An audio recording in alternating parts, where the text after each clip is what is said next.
What's up, guys? Welcome back to Let's Play Basara 2 Heroes!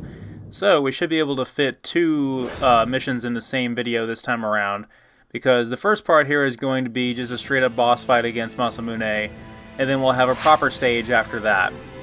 So, we rescued Masamune after dragging him away from the Takeda clan against his will, and now he's back with us, and after a brief little conversation there, which we have no clue what they're talking about because there's no subtitles, we're going to kick his ass. So again, this happens quite a bit throughout the Basara storyline, where Masamune, you can't keep his fighting spirit down, and his ego is always so massive that it's difficult to get him to calm down and realize when he needs to rest or when he's been beaten.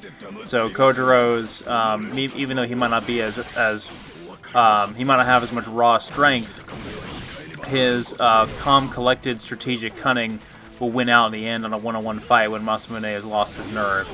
So, for instance, here, Masamune is recovering from his injuries, and for some reason he still thinks he can get out there and fight. So our only option is to put him down and force him to rest. So the game gets a little bit over the top with this when it has you do an actual boss fight against him, but they do this quite a bit throughout the series where they spar, and Kojuro ends up winning, which just kind of shows Masamune that he's lost his touch or that he needs to rest and recover and kind of take it down a few notches. And again, that's just part of Kojuro's purpose. So as you can see, I added a couple new secondary attacks this time around. So we have the one where Kojuro will actually kneel down and wait for the enemy to come near him, which is pretty awesome. And it's not very effective. I like using it against bosses just because of the style and the flair, and it really does sort of iterate that Kojuro's behavior, his gameplay, and his style is very akin to that of your traditional samurai tropes. So, and that's kind of a welcome addition to a game like this that is so over the top and unconventional when you consider the contemporaries. So the other one that we have is definitely not subtle one bit, and it's the lightning bolt that shoots out of his sword. I like how you can strike with that up to 3 times, and the entire screen darkens when you do it, so it looks like, you know, a real strike of lightning almost. Oh, Masamune's pissed now. He just used his Fury Drive, so that's going to be a little aggravating. But I think we've almost beaten him. We might take a few more hits before we knock him down.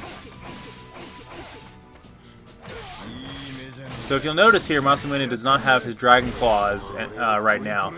So they actually kept that consistent with the game and made it to where he doesn't have them equipped. So he just has like a different sword right now. He doesn't have his... therefore he cannot use War Dance, which is pretty handy for us because it's one of his most dangerous abilities. So yeah, because we lost his Dragon Claws to can't remember his name now. Matsunaga Hisahide.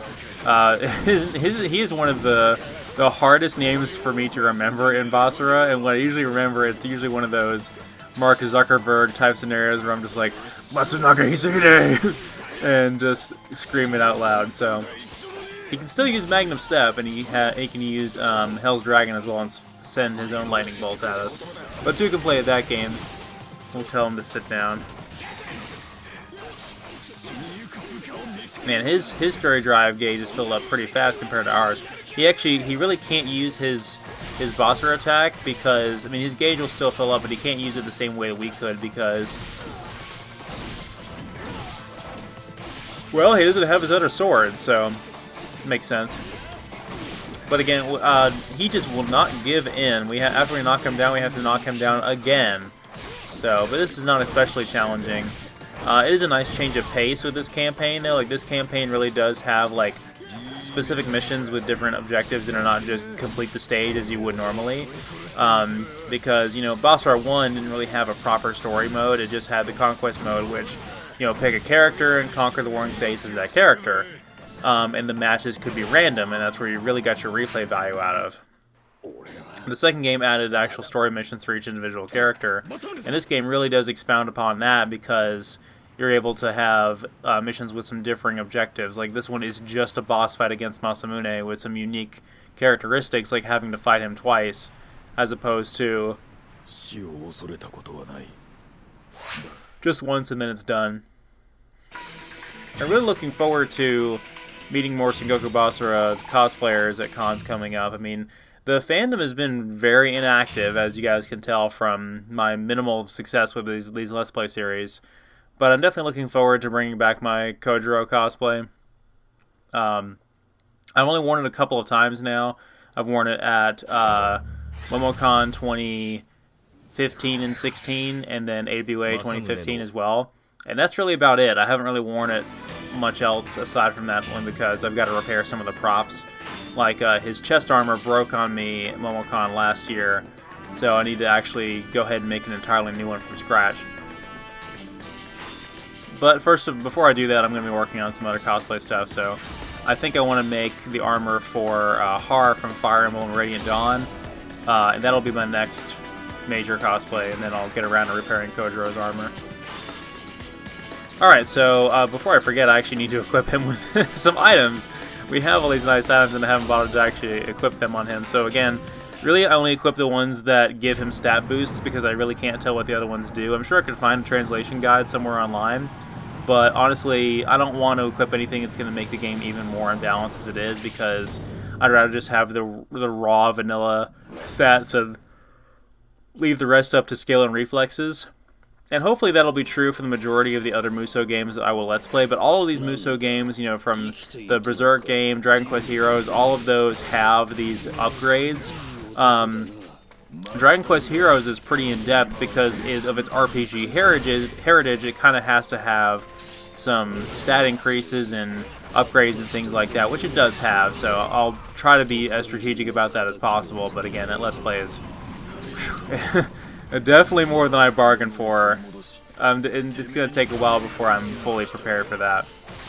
Okay, so we're moving on to the next stage is Kojuro, and I'm able to fit both of these in there for this video.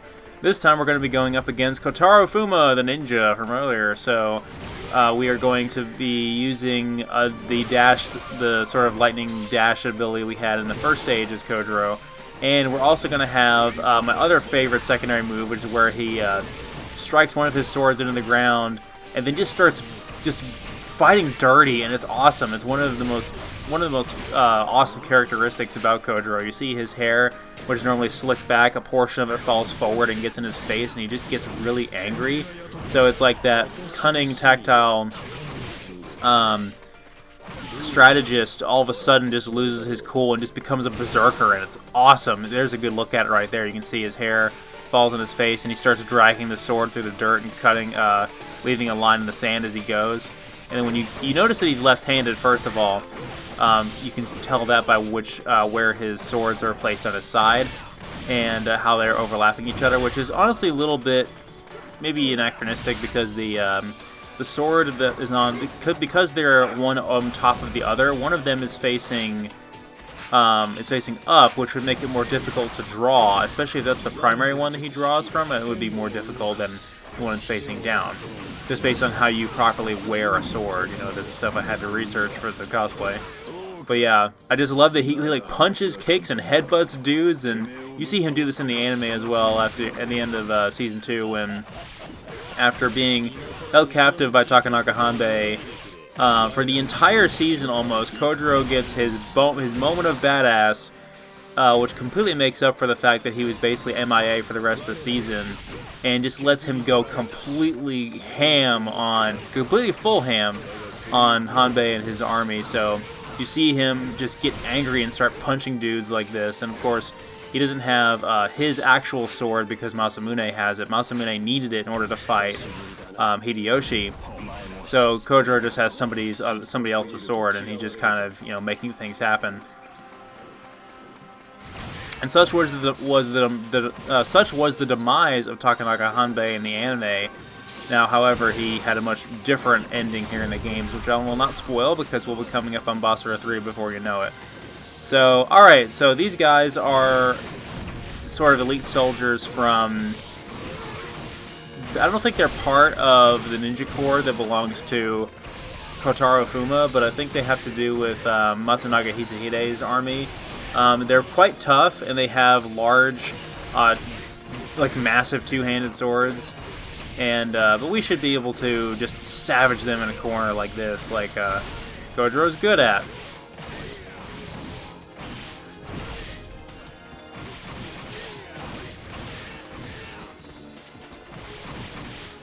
Yeah, you can definitely tell whenever Kojuro throws one of his swords into the dirt that he's angry and that shit's about to go down, because whether or not he is about to draw the second one with that lightning attack that he used in the first stage we saw, or if he's going to do the Berserker style attacks.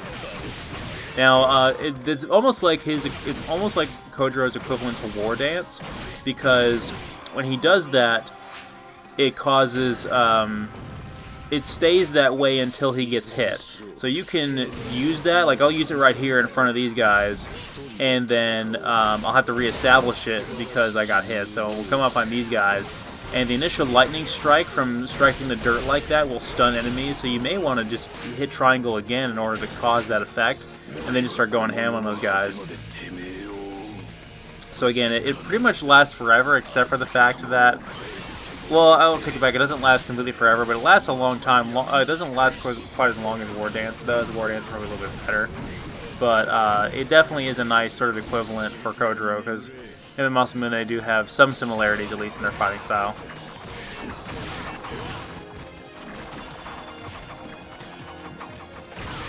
After this, unfortunately, you guys are not going to see much of Kojuro again until Basara 4. When you see him in Basara 3, he will at least be English voiced, and he'll be English voiced by Travis Willingham, which will be very nice, but we won't get to see me play as him again until Basara 4, because I'm not doing Basara 3's expansion, Utage, although I do maybe eventually want to just pick up that game for the sake of collectability and to casually play it, but in terms of doing a Let's Play, I think I'm just going to skip from 3 to 4. Okay, so Matsunaga Hisahide got away by blowing that bridge. So now we've got to go beat up Kotaro Fuma, and Kotaro Fuma is actually pretty powerful. He's quite a fierce foe, especially in Basara 3. But he's a ninja, as we established. He has a short, I can't remember what the name of those swords are, but they're the ones that the blades do not curve. It's just a perfectly straight sword, and he uses 2 of them, I believe. He actually has quite a fast and frenetic moveset. He's basically a new character for Basara 2 Heroes. I don't think we saw him in the... we didn't see him in the first Basara 2. He's a mercenary. I believe his exploits are largely fictitious. I don't think he's actually a real person from the Sengoku era. It's just sort of a name that they applied to certain myths and legends. And obviously, ninjas were not really a real thing the way that we interpret them in games and things like that. So the ninja corps we see right here is not really... it's not historically accurate at all. So Kotaro, that's about all I have to say about Kotaro Fuma as a character. But in terms of gameplay, like I said, he plays very well. If you guys want to see me play as him in this game, I will be more than happy to. Of course, I'll basically be playing his conquest mode, because he doesn't have a hero story like we do for the 3 main characters in Basara 2 Heroes: Kojuro, Azai, and Oichi. Now, in the anime, Kotaro Fuma, we first saw him in one of the early episodes of Season 1, where Takeda Shingen goes to go destroy the Hojo clan, and Kotaro Fuma is one of the only people standing in his way. And in one of the more hilarious episodes of the first season, when Takeda Shingen rides up the wall of Hojo's castle with standing on his horses, and then sends Kotaro Fuma flying into the sky. That was nice. We finished that battle with our hair down like that, showing just how angry we were.